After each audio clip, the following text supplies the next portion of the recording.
viva para Dios. Nosotros tenemos que vivir para Dios. A veces no sabemos qué es vivir para Dios. Y cuando hablamos de vivir, pues hablamos también de muerte. Hay muerte física y hay muerte espiritual. Hay muerte también del alma. Y nosotros debemos saber la diferencia con relación a lo que habla la palabra de la muerte física y de la muerte espiritual. Amén. Así que vamos a orar para la enseñanza. Padre Celestial, te damos gracias en esta mañana, Dios del cielo. Te pedimos, Dios amado, que tu palabra en esta mañana produzca la vida y que nosotros, Señor amado, podamos hacer y ejecutar tu palabra. Háblanos por tu palabra. Usa mi vida, Señor del cielo, que la gloria y la honra sean solamente para ti, Dios del cielo. Yo simplemente soy un vaso de barro, Dios amado, para exponer tu palabra bíblica, Señor. Te lo pido en el nombre que es sobre todo nombre, en el nombre de Jesús. Amén y amén. Amén. La palabra Thanatos, yo envié esta semana un mensaje a la iglesia sobre la palabra Thanatos. La palabra Thanatos es tanatología. Tanatología. La palabra Thanatos significa muerte. Eso significa la palabra Thanatos. Y hay una muerte que es física, y hay una muerte que es del alma, y hay una muerte que es espiritual. Entonces, cuando uno se quema o se pega un golpe en la carne, en la mano, uno se puede pegar en la mano o se puede quemar la mano, el dolor es fuertísimo. Entonces toca ir al médico y el médico le va a formular unas cremas o unos ungüentos o unas medicinas y hay que reposar la manito y hay que hacer la terapia y eso duele y duele muchísimo. El dolor de la carne es severo. El dolor de la carne es duro. Pero ahora hay un dolor superior al de la carne. ¿Cuál? El del alma. El dolor del alma es donde hemos hablado todo el tiempo. Habitan las emociones o se depositan las emociones, el intelecto y la voluntad. Entonces en el dolor del alma es, por ejemplo, cuando a usted se le muere un ser querido, pues ese es un dolor del alma muy fuerte. O sea, uno no supera la muerte de un ser querido tan fácil. No lo supera. Pasa mucho tiempo para poderlo superar. Pasa mucho tiempo. Una separación de un hogar, de una familia, una pareja que se separa, ¿cierto? O que se divorcia, no solamente se afectan ellos, sino dicen los estudios o los estudiosos, los sociólogos, los psicólogos, que aproximadamente afecta entre 80 y 120 personas una pareja que se separa. Entre 80 y 120 personas. Porque es que afecta a hijos, primos, amigos, sobrinos, cuñados, concuñados. Entre 80 y 120 personas afecta.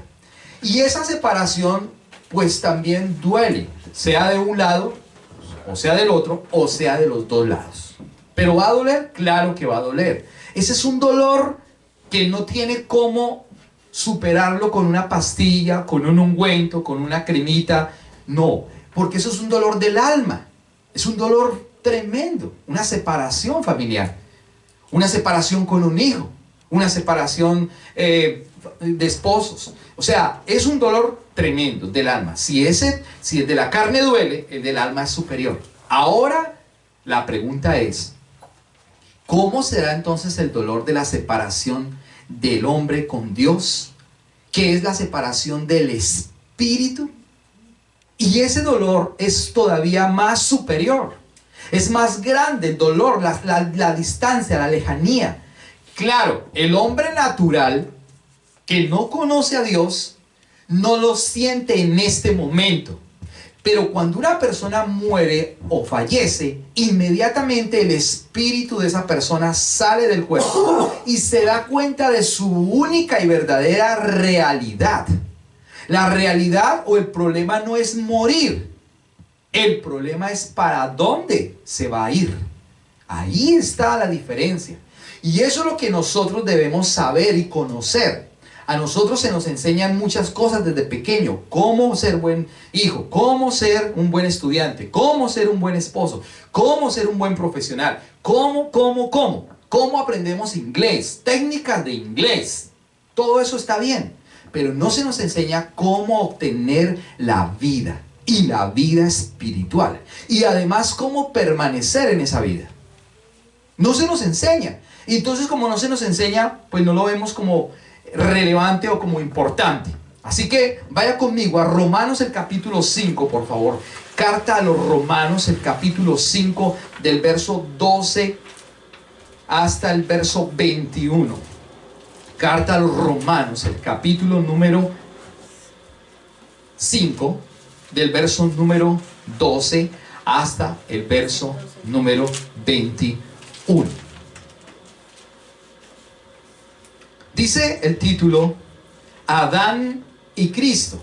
Recuerde que la Biblia originalmente no tiene títulos y tampoco tiene números o versículos, sino que la Biblia originalmente se escribió como una carta, como un libro común y corriente.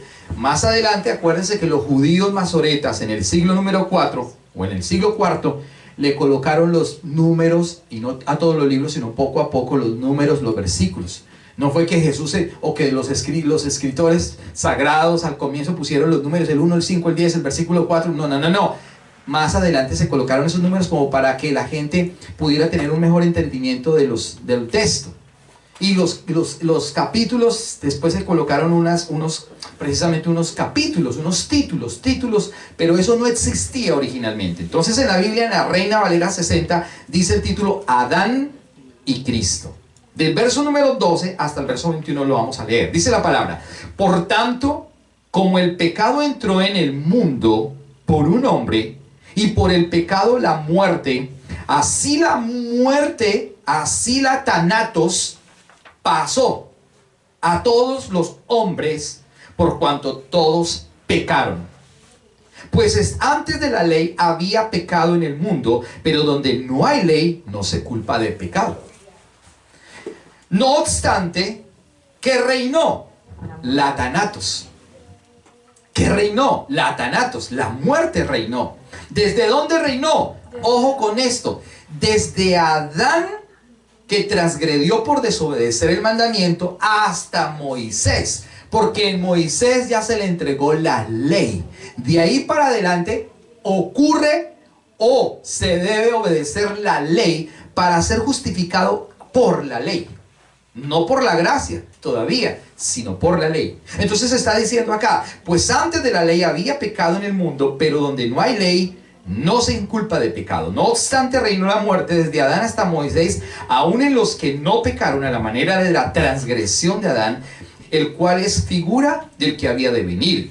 Pero el don no fue como la transgresión, porque si la transgresión de aquel uno murieron los muchos, abundaron mucho más para los muchos la gracia y el don de Dios por la gracia de un hombre, Jesucristo. La gracia vino. ¿Qué vino después? La gracia. Si Jesús no trae la gracia, o si Él no viene, no hay nada. Estaríamos todavía muertos espiritualmente hablando. Entonces sigue diciendo el verso 16.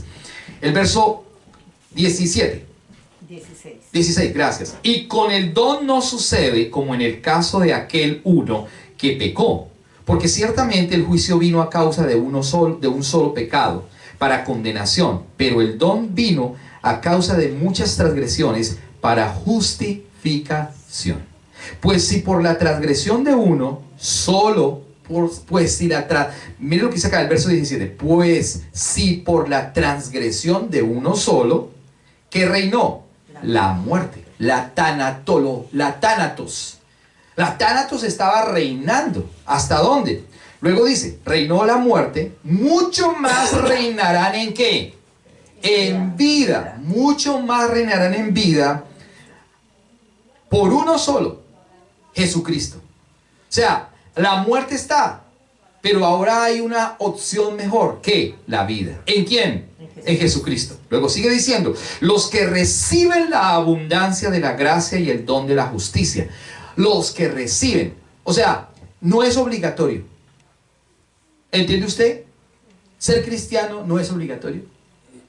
Y usted y yo hemos decidido. Dios ya hizo todo en la cruz. Él envió el regalo. ¿Cuál? Cristo, la gracia. Ella lo envió. La palabra Navidad viene del latín natividad, que además dice advenimiento. ¿Quién vino? Jesús. ¿Quién fue el regalo? Jesús.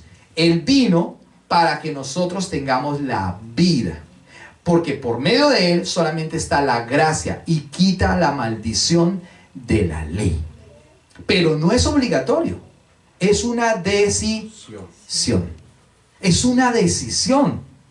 No como los calvinistas que dicen que Dios ya determinó quiénes son los buenos y quiénes son los malos, o lo mal llamado la predestinación, que aunque está el texto en la Biblia, no se hace referencia a unos buenos y a otros malos. No está diciendo que Dios predestinó a un grupo de elegidos y a otro grupo de malos. Porque si eso hubiera sido así, entonces no tiene sentido la gracia, no tiene sentido la elección, no tiene sentido el que Dios nos haya dicho: pongo sobre ti un camino, el bien y el mal, elige. No tiene sentido que Juan capítulo 1 verso 12 dice: mas a todos los que le recibieron, a los que creen en su nombre les dio la autoridad. Toca recibirlo, no está diciendo que es obligatorio, es que es una decisión. Entonces usted decide si usted quiere tener la vida en el Espíritu o no la quiere tener. Nadie lo va a obligar, ni la religión, ni los hombres, ni ninguna persona lo obliga. Pero usted y yo tenemos que tomar una decisión. Una decisión. Entonces sigue diciendo acá, en el verso número 18. Así que como por la transgresión de uno vino la condenación a todos los hombres, de la misma manera por la justicia de uno vino a todos los hombres la justificación ¿de qué? De vida. Por un hombre que fue Adán, transgredió ¿qué? El mandamiento. ¿Cuál era el mandamiento que se le había dado a Adán? No comerás de este árbol de la vida, no comerás de este árbol de la ciencia del bien y del mal, porque ciertamente el día que de él comieres, morirás. Y esa muerte no era una muerte física solamente, sino que era una muerte ¿qué? Espiritual, porque Adán vivió 934 años. Entonces no fue que al comer el fruto se murió. No era la parte física instantánea, era la parte espiritual. Y por eso Romano está diciendo que por ese hombre desobedeció el mandamiento de Dios, y por ese hombre entró la muerte espiritual a todos los seres humanos hasta el día de hoy, 2018. Todos los que nacen hoy, un bebé que nace hoy, viene con su espíritu muerto. ¿Tiene el espíritu? Sí lo tiene. Pero ese bebé necesita conocer a Jesús, el Salvador. Necesita conocerlo. Usted dirá, pero ¿cómo un bebé? Pues lógico, todavía no tiene uso de razón, pero va a crecer. Lo que estamos haciendo con estos niños, ¿qué? Mostrarles la verdad. ¿Quién? Jesús. Si nosotros como padres no le mostramos la verdad a nuestros hijos, esos niños estarían muertos espiritualmente hablando. Porque los niños se quieren ser sensoriales todo el tiempo y estar jugando y aprenden y son esponjitas. Pero si no le enseñamos el camino de la verdad, sino solamente lo sensorial, pues van a anhelar más lo sensorial que lo espiritual. Pero tiene que haber un balance de lo espiritual con lo sensorial, e inclusive tiene que haber una superioridad de lo espiritual que en lo sensorial. Se supone que debería ser así. Se supone que nosotros deberíamos anhelar, y ya les voy a hablar sobre ese anhelo. Pero miren lo que está diciendo el verso número 19. Porque así como por la desobediencia de un hombre, los muchos fueron constituidos como pecadores. Por un hombre entró la desobediencia, y por todo ese hombre dice que todos fuimos constituidos ¿qué? Pecadores. Luego está diciendo, así también por la obediencia de uno. ¿Quién? Cristo. Dice, los muchos serán constituidos justos. ¿Entiende usted el amor de Dios tan grande que Él nos está justificando ante el Padre? La Biblia dice que Él es el único puente. La Biblia dice que Él es el único que nos puede llevar a la salvación. La Biblia dice que Él es el camino. La Biblia dice que Él es la verdad. La Biblia dice que Él es la vida. La Biblia dice, nadie va al Padre, sino por mí, dice Jesucristo. No hay otro camino de salvación. Aunque el hombre busca, pero no lo va a encontrar. Lo busca en la intelectualidad. Lo busca en su justicia de que soy bueno, no tomo, no fumo, no robo, no mato. Entonces yo no necesito de Dios. Lo busca en su justificación en cuanto a conducta se refiere. Pero dice la palabra que por esas obras nadie puede justificarse delante de Dios. Es simplemente, él está diciendo, porque por la desobediencia de uno entró toda la muerte y el pecado, pero por la obediencia de uno todos seremos constituidos justos. Entonces, ¿usted y yo qué somos? Justos. Aunque usted haya cometido ayer una embarrada, pero sigue siendo justo siempre y cuando usted no sea parte de Dios. Ahora no quiero decir con eso que usted y yo permanezcamos en el pecado de la conducta, porque lo que hablábamos es libertinaje, y Dios no nos llamó a libertinaje. Dios nos llamó a libertad en Cristo, a corregir, a renovar, a cambiar, a mejorar, a ser verdaderos hijos de Dios. Verso número 20, por favor, dice: pero la ley se introdujo para que el pecado abundase. Ojo, la ley se introdujo para que el pecado abundase. Ahora luego sigue diciendo: mas cuando el pecado abundó, ¿sobreabundó qué? El pecado abundó, pero ¿sobreabundó qué? La gracia. La gracia es superior al pecado. Pero ¿de qué depende también que usted y yo busquemos la gracia? Vivamos en la gracia. Estemos constantes en la gracia. Decíamos ayer con Diego que no es, ser cristiano no es una carrera de 100 metros planos, sino que ser cristiano es una maratón permanente. Una maratón. Eso es. Yo me encuentro aquí, bueno, y en Estados Unidos y en Canadá, los pastores se pensionan. Yo quedo aterrado. Un pastor no se puede pensionar. Pero aquí es una cosa, ser pastor aquí es un empleo más. Aquí, ser pastor es un empleo más. Pero la Biblia no dice que sea, porque la Biblia habla de que es un asalariado, solamente está por esto.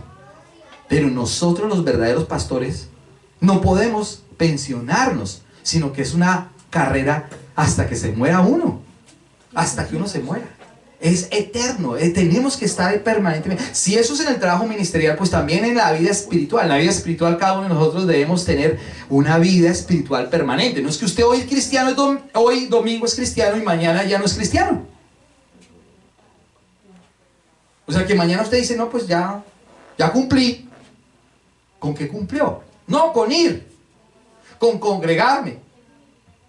No, es que no es cumplir, es que no es obligatorio. Es que usted y yo tengamos la ¿qué? La vida. Usted sabe cuándo tiene la vida y cuándo no la tiene. O usted sabe cuándo le huele mal algo. ¿Y qué tiene que hacer? Bañarse. Pero si usted sabe que le huele mal algo y no se baña, se va a pudrir. Pues de la misma manera es en Cristo. Si usted sabe que algo está mal, pero sigue yendo a la iglesia, pero no está corrigiendo el problema o la situación, entonces se está pudriendo. Usted no está entendiendo qué es tener la vida. La vida se le puede ir por cualquier cosa. Se le puede pudrir una uña, y por esa uña le puede caer gangrena y le cortan el pie. Y si usted no sigue recorrigiendo, le pueden cortar la pierna. Y así sucesivamente. Es eso lo que está diciendo la palabra. Pero nosotros debemos anhelar la vida. En el verso número 21 dice: porque también la creación, perdóneme, Romanos capítulo 5, verso número 21, dice: para que así como el pecado reinó para muerte, así también la gracia reine por la justicia, para la vida eterna. ¿Mediante quién? Jesucristo, Señor nuestro. Entonces ahí está clarísimo. ¿En dónde va a reinar o en dónde reina la vida? En Jesucristo. ¿De qué depende de nosotros? De que lo anhelemos, ¿Cuántos anhelan cosas aquí? Veíamos los partidos de fútbol, que es espectacular, y la pasamos delicioso viendo los partidos de Colombia, y etcétera, etcétera. Fue bonito ese tiempo, maravilloso, me parece. La coinonía, la amistad, la comidita, y wow, y nos abrazábamos, y wow, ¿cierto? Fue espectacular. Y yo vi personas haciendo así, como clamando. Vi personas llorando. por un partido de fútbol. ¿No está mal? No, no está mal. Pero si eso es un anhelo de un equipo de fútbol, cuánto más el anhelo para buscar a Dios. Por eso, Salmo capítulo 42, mire lo que dice, por favor, vaya conmigo, acompáñeme por favor al Salmo capítulo 42. Mire cómo se expresa el salmista y dice de la siguiente manera. Salmo capítulo 42, verso 1, 2 y 3. Verso 1 y 2. ¿Estamos? ¿Lo tenemos? Dice: como el ciervo brama por las corrientes de las aguas, así clama por ti, oh Dios, el alma mía. Detengámonos en el 1. ¿Qué es un ciervo? Un ciervo es un animalito que está buscando agua. Y dice, como el ciervo brama. ¿Qué es bramar? Bramar es llorar, bramar es clamar, bramar es anhelar, bramar es desear, bramar es tener, es querer, bramar es suplicar. Súplica. El siervo está suplicando por encontrar agua para saciar su sed. Y por eso el salmista está haciendo un símil, una comparación. Y en ese símil, en esa comparación está diciendo, como el siervo brama. Añade, por las corrientes de las aguas. Corrientes, no está hablando de un pozo. Corrientes, aguas que corren, que fluyen, que tienen poder, que son claras, cristalinas, que tienen vida. Luego está diciendo, en el símil, en la comparación, él dice, así clama por ti, oh Dios, el alma mía. ¿Usted entiende eso? ¿Usted ha clamado por el Señor? ¿O usted se levanta por la mañana y dice, Señor, gracias por este día? Gracias en nombre de Jesús. Y esa es su oración diaria. Algunos oran así, otros ni oran. Pero el salmista lo dice de una manera espectacular, apasionada. Así clama por mí. Clama, clama, clama, clama, clama. Llorar, desear, anhelar. Así clama por ti, oh Dios, el alma mía. El verso número 2 dice, mi alma tiene sed. ¿De quién? De Dios. De Dios. De Dios vivo. De Dios. Y añade, del Dios vivo. Del Dios de la vida. Del Dios que produce la vida, que quita la muerte, que quita la thanatos y establece la vida. ¿Pero de qué depende? De que usted y yo tengamos ese anhelo, ese deseo por buscarlo a Él, por adorarlo a Él, por tener relación con Él, porque Él es el verdadero Rey. Y cantábamos la canción, Él es el Rey, Él es el Rey, y añadía, Él es el Rey de mi vida. Pregunto, ¿Él sí es el Rey de su vida?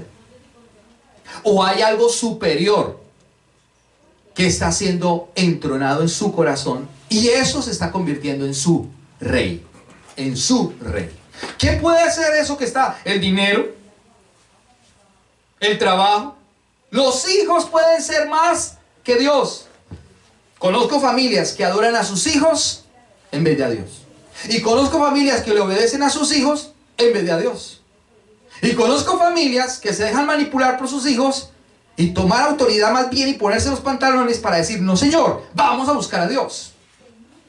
Porque los hijos manipulan a los papás y los papás, como saben que su Dios son ellos, pues entonces se dejan manipular por los niños. Pero la Biblia está diciendo que Él es mi Rey. Génesis capítulo 49, verso 10. Génesis 49, verso 10. Mire lo que dice Génesis 49, verso 10. Y Jesús no había llegado. Por eso la Biblia, desde el Génesis hasta el Apocalipsis, habla de Jesús. El centro de la Biblia es Jesús. Génesis habla de Jesús. Éxodo habla de Jesús. Levítico habla de Jesús. Y la gente dice, pero todavía no había llegado. Sí, pero la ley habla de Jesús. Y los profetas hablan de Jesús. Y el Evangelio ya habla que Jesús llegó. Que las buenas de salvación ya están. pero la gente no lo quiere ver. Y Génesis 49:10 es el Pentateuco. 1600 años antes se estaba escribiendo la Biblia. 1600 años antes que Jesús viniera, la Biblia ya estaba escrita. El Nuevo Testamento, el Antiguo Testamento estaba escrito. Y en Génesis capítulo 49, el verso número 10, mire lo que dice de esta manera, lo impresionante que está hablando la profecía bíblica desde ese momento. Génesis 49, verso 10, dice: no era quitado el cetro de Judá. ¿En qué tribu nació Jesús? En la tribu de Judá. Por eso esta iglesia se llama el León de Judá. ¿Quién es el León de Judá? Jesús. Jesús vino la primera vez como el cordero inmolado en una cruz. Pero la segunda vez ya no vendrá como un cordero, sino como un león. El león que ruge hoy por la palabra. Entonces está diciendo en el verso número 10: no será quitado el cetro de Judá, ni el legislador de entre sus pies. ¿Qué es un legislador? Alguien que gobierna, que tiene autoridad, un pastor de mando, de autoridad. Luego está diciendo, bastón de mando, hasta que venga Silot. Silot, S-I-L-O, significa el único y verdadero rey. Eso significa Silot. Silot, el único y verdadero rey. Porque reyes hay muchos, pero en este caso está diciendo hasta que venga ¿quién? El único y verdadero rey. En el mismo verso está finalizando y dice: y a él se congregarán. ¿Quiénes se congregarán? Usted y yo estamos congregados hoy. Usted dirá, somos 6 gatos. No importa, pero la Biblia dice que donde hay 2 o 3 reunidos en el nombre de Él, entonces Él está aquí presente. A Él se congregarán los pueblos. Este es un pequeño pueblo, Honduras, y el resto es Colombia. Pero es un solo pueblo en Cristo. Y a Él nos estamos congregando. Usted no se está congregando en mi nombre. Usted no me está haciendo un favor a mí, ni a usted mismo. Usted y yo estamos viniendo a adorar al único y verdadero Rey. Para tener vida en el Espíritu. Para que usted salga de este lugar no animado, sino lleno de vida, que es diferente. Porque animado, usted puede ir a cualquier lugar para que le digan 4 maneras para ser feliz. Pero aquí no le hablamos eso, le hablamos desde la palabra de vida para que usted tenga vida y la lleve a otros. Para que dentro de usted corra agua viva.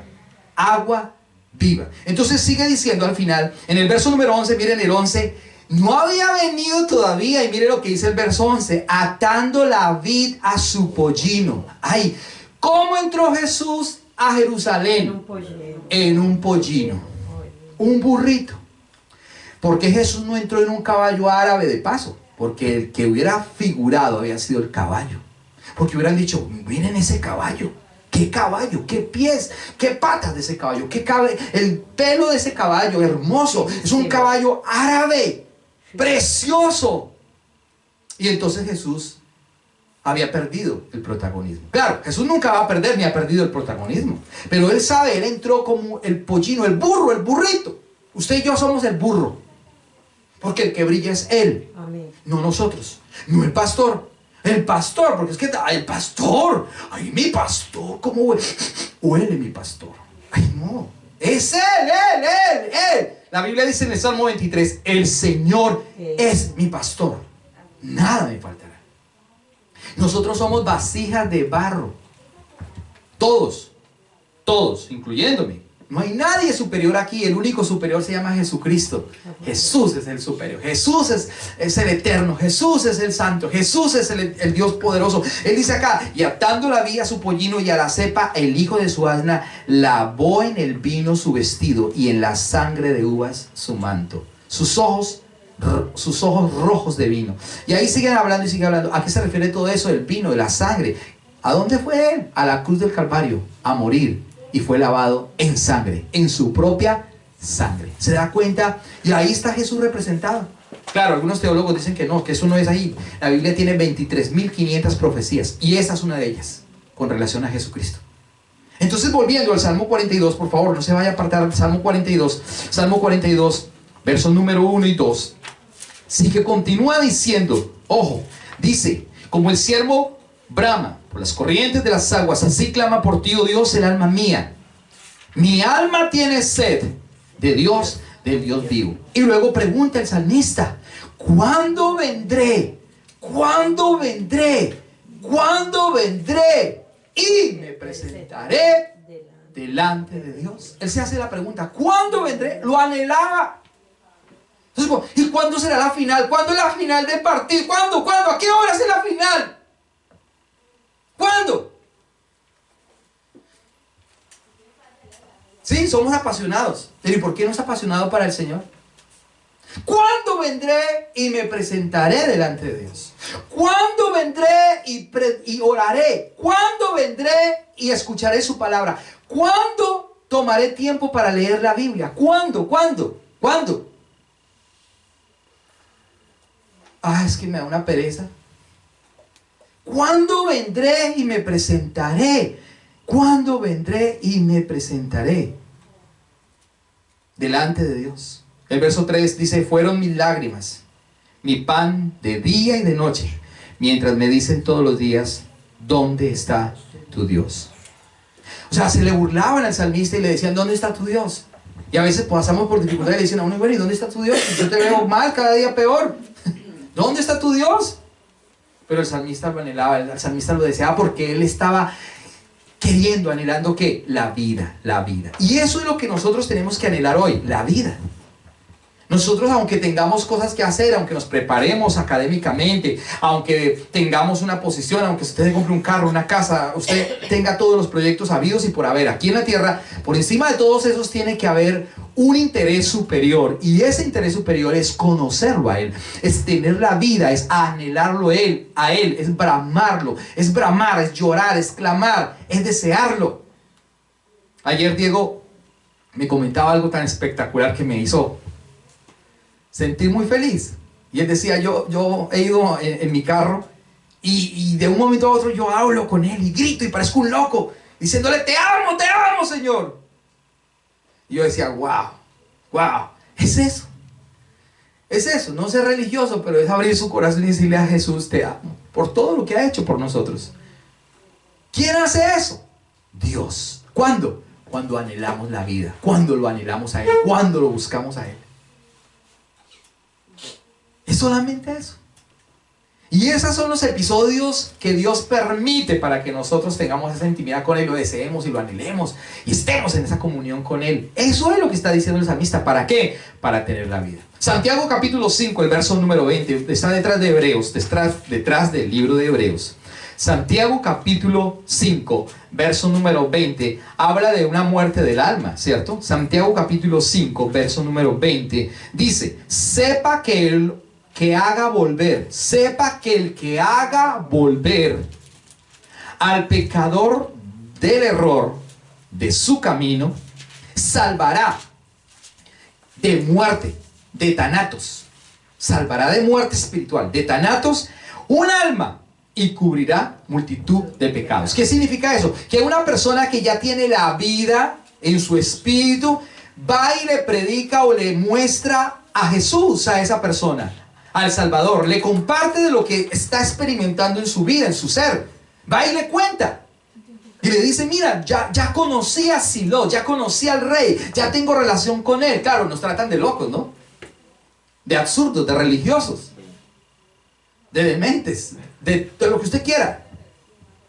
Pero esa persona dice que cuando va y le predica a una persona y esa persona recibe la vida, entonces dice: sepa que el que haga volver a un pecador, o sea, a alguien que está apartado de Dios, que no tiene vida, sino que está muerto, dice que a un pecador del error de su camino, ¿qué salvará? Dice: salvará de muerte. O sea que nosotros somos instrumentos de vida para aquellos que están en la muerte. Y dice: sepa que usted y yo salvaremos del error y salvaremos de la muerte un alma. Y luego dice: y cubrirá multitud de pecados. Imagínese eso. O sea, cuando nosotros predicamos la palabra y llevamos a alguien a Jesús, usted está haciendo cosas extraordinarias y usted le está mostrando la vida a esa persona que está muerta espiritualmente hablando, porque su alma está ¿qué? Muerta, su alma está muerta y tiene que ser regenerada, tiene que nacer de nuevo. Si no nacemos de nuevo, no podemos ver el reino de Dios. Nacer de nuevo, se necesita nacer de nuevo, porque podemos tener una religión. Es decir, pues yo he ido a una religión muchas veces, he ido muchas veces a muchas iglesias. Hay gente que le dice uno así, yo iba a muchas iglesias, otros dicen, no, yo soy cristiano porque yo hice una oración de fe. No, pues es que la Biblia no dice que por una oración de fe usted es cristiano. La Biblia no dice que porque usted va a muchas iglesias es cristiano de verdad.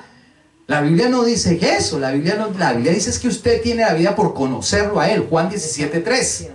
Por conocerlo a Él, por tener relación con Él. Si no, está muerto completamente. Así que lo que está diciendo Santiago es que el alma está muerta y tiene que ser renovada, nacer de nuevo y ser renovada. Romanos capítulo 12, por favor. Romanos, devuélvete. Romanos capítulo 12, verso número 2. Romanos capítulo 12, está después del libro de los Hechos. Capítulo 12, verso número 2. No os conforméis, o no se conforma, o no se conforme a este siglo. Cuando la Biblia dice este siglo, en otras versiones dice a este mundo. No se conforme a este mundo o a este siglo, sino transformaos o transfórmese por medio de la ¿qué? Renovación. Renovar es cambiar, renovar es rejuvenecer, renovar es cambiar, hacer cambios.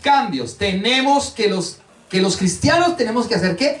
Cambios. Dice, por medio de la renovación ¿de dónde?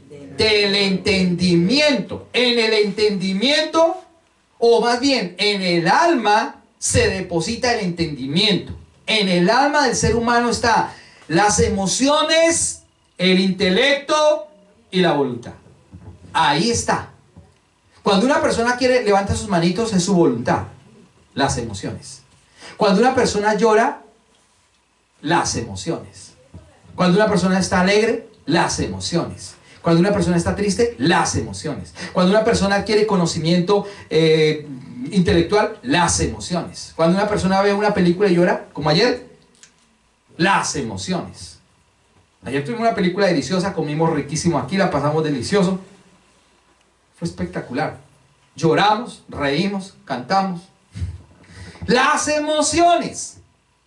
Y esas emociones, dice la Biblia, que tenemos que renovarlas. Dice entonces, no os conforméis, no se conforme a este mundo, a este siglo, sino transformados por medio de la renovación de vuestro entendimiento. ¿Para qué nos renovamos? Para comprobar cuál es la voluntad del Señor, que es que buena, agradable y perfecta. Cuando usted se renueva en el Señor, entonces ya la palabra le dice a usted que no debemos hacer tal cosa. Usted ya no está diciendo, ay, qué lástima, sino que usted ya se renueva. Usted dice, pues sí, ya no tengo que hacer esto porque yo ya me renové. Ya no le duele, porque usted eso ya lo dejó de lado, ya no le sirve. La Biblia dice claramente, 1 Corintios capítulo 5, el verso 17, no lo vamos a leer por tiempo, pero dice, 1 Corintios 5, 17 dice, de manera que si alguno está en Cristo, nueva criatura es. Las cosas viejas pasaron, he aquí, todas son hechas nuevas.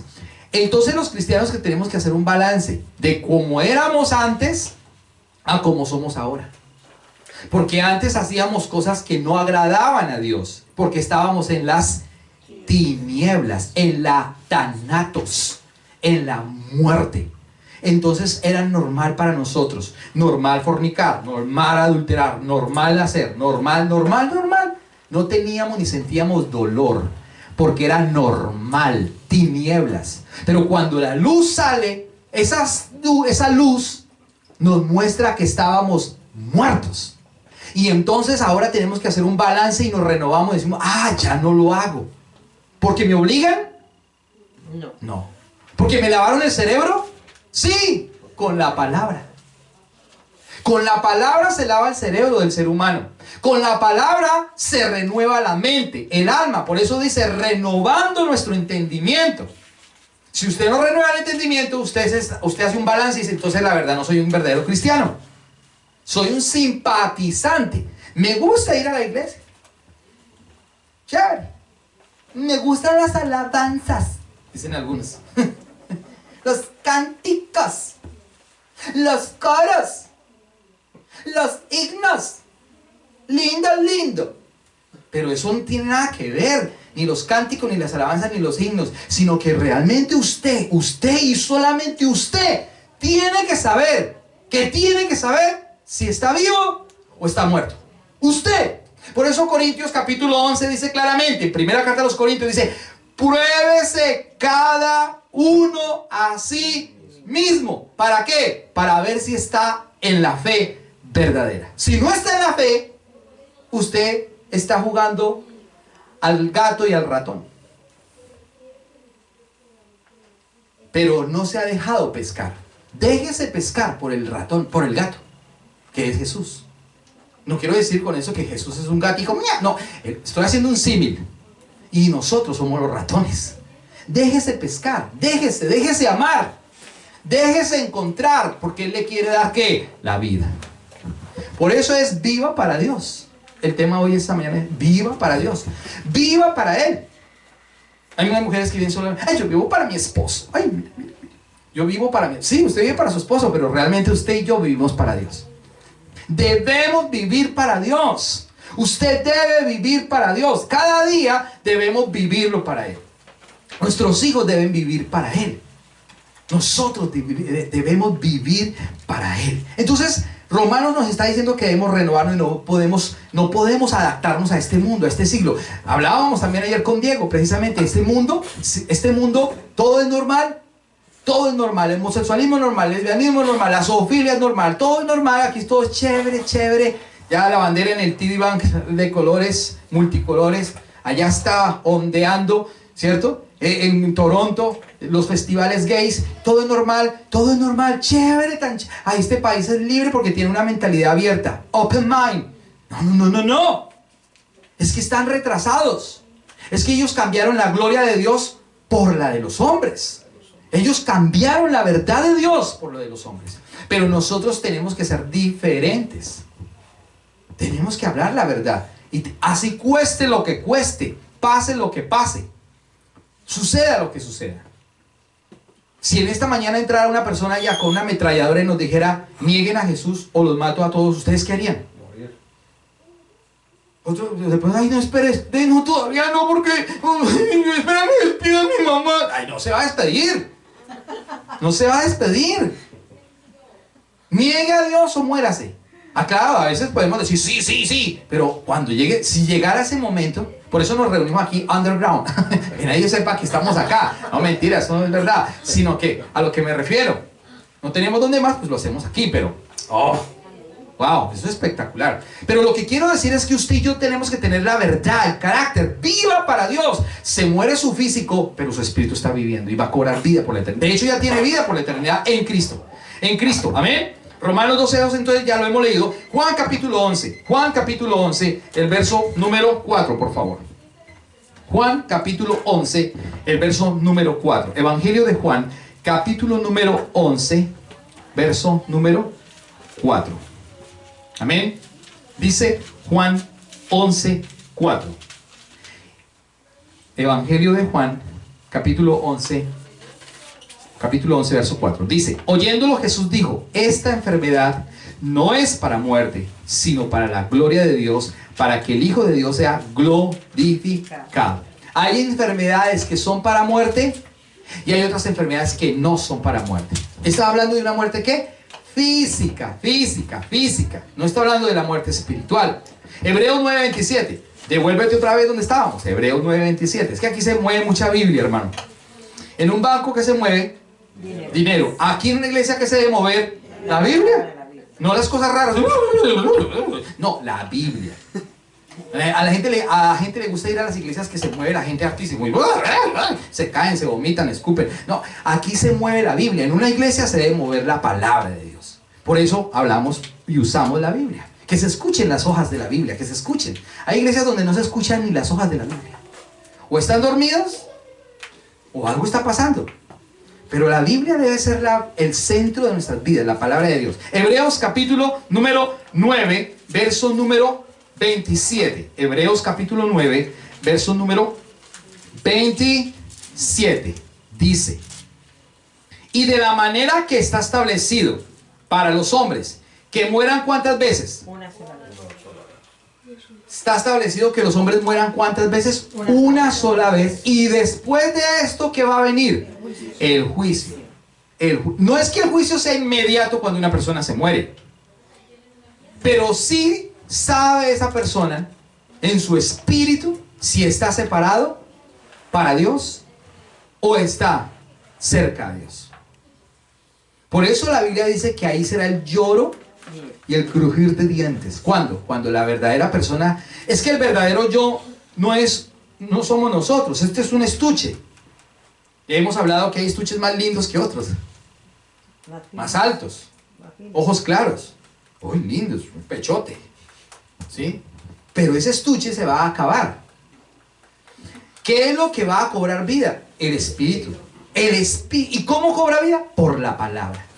No hay nada más que produzca la vida, solo la palabra. Usted, para vivir físicamente, debe comer frutas, algas, no nalgas, algas, no me malinterprete, algas, frutas, carne, pollo, pescado, queso, leche, legumbres. Para vivir en la carne, para vivir en el alma, estudie, prepárese. Su esposa, sus hijos, relaciones interpersonales. Y para vivir en el espíritu, solo la palabra de Dios le produce la vida. No hay nada más. No hay iglesia, no hay pastor, no hay doctrina. Es la palabra la que le va a producir la vida. Y la palabra bien interpretada, la ortotomunta de la palabra bíblica. No lo que yo quiera creer, sino lo que es verdad desde la palabra. Bien trazada, dice Timoteo.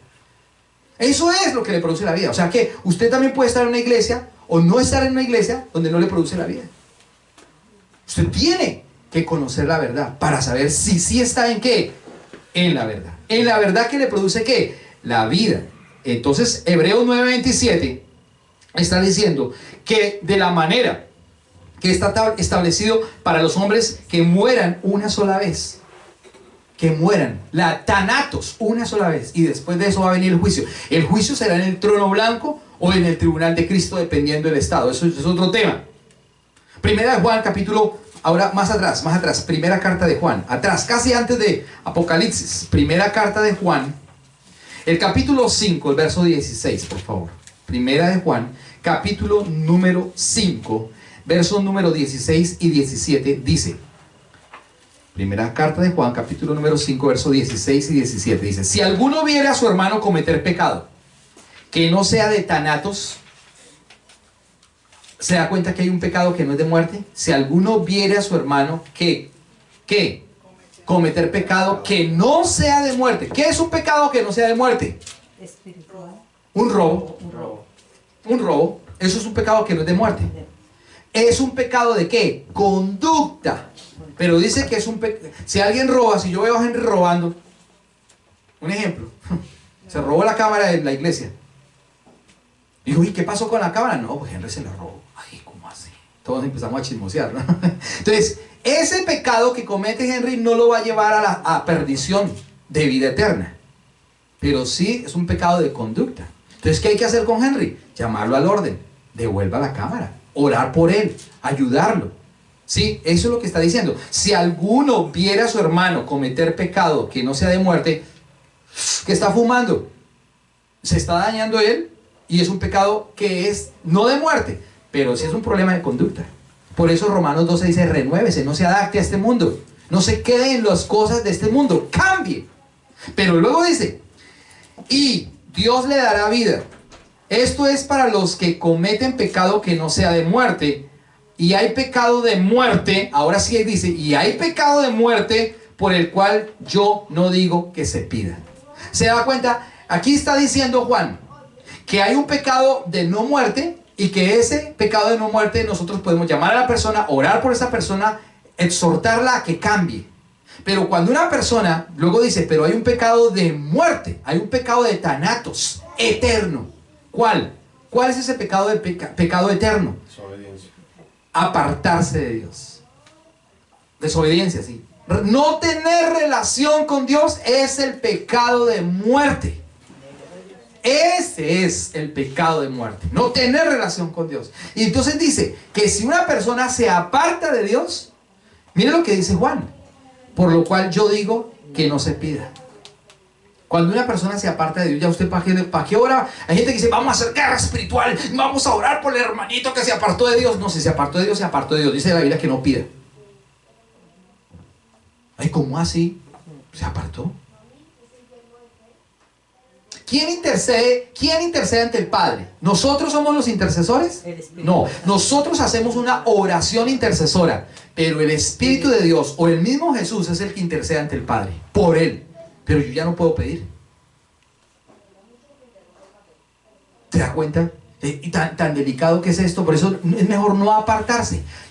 Salmo 119, 21, lo hablábamos ayer. Salmo 119, 21 dice: maldito todo aquel que se desvía del camino. Maldito todo aquel que se desvía de la verdad. Si usted está en el camino, no se desvíe, porque si usted se desvía, usted es un maldito. ¿Qué es maldito? Anatema. Maldito el que se desvía de la verdad. Maldito el que se desvía de Dios. Maldito. Entonces perdió ¿qué? La vida. La vida. Está perdiendo la vida. Primera de Juan, ahí mismo, capítulo 3. Devuélvete un poquito, el 3, verso 14. 3:14. Dice, Primera de Juan 3:14. Dice: nosotros sabemos que hemos pasado de muerte. Miren lo espectacular que dice Juan. Nosotros sabemos que antes estábamos en ¿qué? En la muerte, en la thanatos espiritual. Pero ahora pasamos ¿a dónde? A la vida. Dice, nosotros sabemos que hemos pasado de muerte a vida en que amamos a los hermanos. El que no ama a su hermano permanece en muerte. ¿Cómo se ama a un hermano? Predicando. Si usted no ama a su hermano, no le predica. ¿Cómo amo yo a un hermano? ¿Llevándole frutas? Eso es un detalle.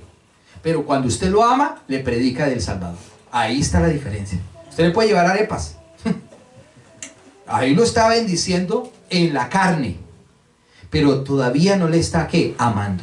¿Cómo le ama? Llevándole la verdad, la palabra. Cuando usted ama o estima a alguien, llévele la palabra. Predíquele a alguien. Ahí usted está, Dios lo va a usar a usted y a mí para sacarlo de las tinieblas, de esa thanatos, muerte espiritual, para traerlos a la vida en Cristo Jesús. Segunda de Timoteo, devuélvete un poquito, ahora te devuelves. Segunda carta de Timoteo, ya casi vamos a terminar. Segunda carta de Timoteo, después de Hebreos. Segunda carta de Timoteo, antes de Hebreos.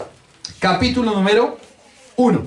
Segunda carta de Timoteo, capítulo número 1, verso número 10. Dice: pero que ahora ha sido manifestada. Segunda carta de Timoteo, capítulo 1, verso número 10. Pero que ahora ha sido manifestada por la aparición de nuestro Salvador Jesucristo, el cual quitó la thanatos. ¿Quién quitó la thanatos? Cristo. ¿Quién quitó la muerte? Cristo. El cual quitó la muerte y sacó a la luz la vida y la inmortalidad por el Evangelio. ¿Qué es lo que produce la vida en el ser humano? La palabra de Dios por el Evangelio. Entonces y solamente entonces salimos de la muerte para establecer la vida. Y Él lo hizo por nosotros. Él lo hizo por nosotros. Ahora nosotros debemos es que permanecer en Él para no tener más que muerte. Salir de las tinieblas a su luz admirable. Juan capítulo 8, verso 51. Evangelio de Juan. Otra vez, Evangelio de Juan. Capítulo 8, verso 51. Evangelio de Juan, capítulo 8, verso 51. Dice: de cierto os digo, el que guarda mi palabra nunca verá muerte. El que guarda mi palabra nunca verá la thanatos espiritual. Porque todos nos vamos a morir un día físicamente, sí. El problema no es ese, ya dijimos, sino que el problema es la muerte espiritual. Por eso dice, el que guarda mi palabra. ¿Qué quiere decir eso? Que usted tiene que llegar a la casa y guardar esto debajo del colchón. No, es que su palabra sea atesorada en nosotros, que nuestro espíritu, nuestra alma, nuestro ser, nuestro conocimiento haya abundante palabra, que lo que usted hable sea con poder y con autoridad desde la palabra, que conozcamos la palabra y que ejecutemos la palabra. Entonces dice la palabra, el que guarda mi palabra nunca verá la muerte. Es una promesa. El que guarda mi palabra nunca verá la muerte. No es el que estudie más inglés. No es el que sepa más en determinada área. Es el que guarda la palabra, el que tiene la vida. El no la guarda, pues aquí puede sacar muchas cosas buenas aquí, pero allá se perdió. Y finaliza diciendo con Juan 14:6, y acá nos vamos para la casa. Juan capítulo 14, verso 6. Dice, Jesús dijo, yo soy el camino, la verdad, y lo que estamos viendo hoy es que la vida. Nadie va al Padre sino por mí. Jesús dijo, yo soy el camino, la verdad y la vida, y añadió, nadie va al Padre sino por mí. Hoy es el día de elegir, de permanecer, de coger, de tomar la vida, de salir de la thanatos, de la muerte espiritual, de salir de la oscuridad a su luz admirable.